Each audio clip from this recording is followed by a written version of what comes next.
28% des décès au Canada sont liés au cancer. Ceci soulève des questions cruciales sur le mode de vie.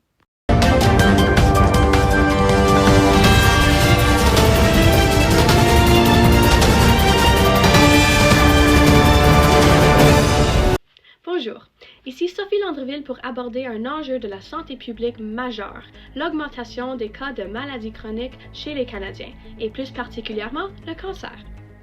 En effet, les cas de cancer chez les jeunes adultes ont augmenté de 79% au cours des dernières 30 années. Avec l'avènement de technologies modernes, les Canadiens ont développé de nouvelles habitudes dangereuses.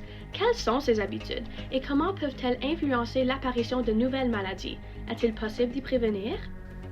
En premier temps, un des facteurs de risque est l'alimentation.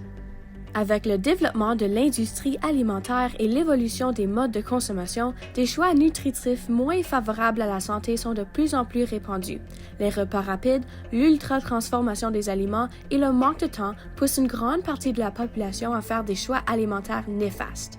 La consommation insuffisante de fruits et légumes, minéraux, vitamines et fibres, ainsi que l'excès de viande rouge, d'aliments transformés et de graisse sont des habitudes qui augmentent le risque de développer des cancers de l'estomac, de pancréas ou de l'œsophage.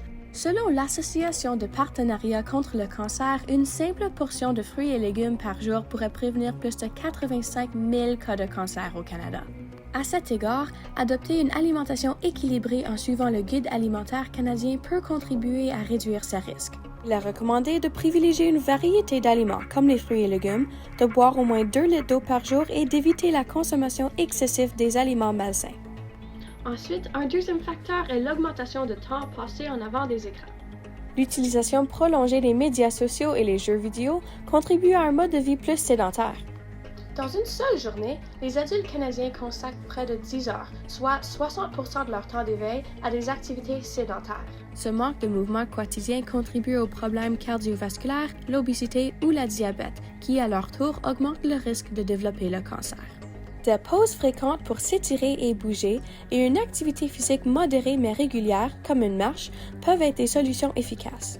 Finalement, le tabac est depuis longtemps reconnu comme un facteur de risque majeur pour le cancer, mais la consommation d'alcool est également un danger souvent négligé. Ici, Dr. Murray pour en discuter.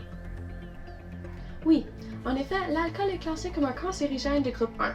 Cela signifie qu'il existe des preuves concrètes scientifiques que c'est un facteur qui mène à développer le cancer.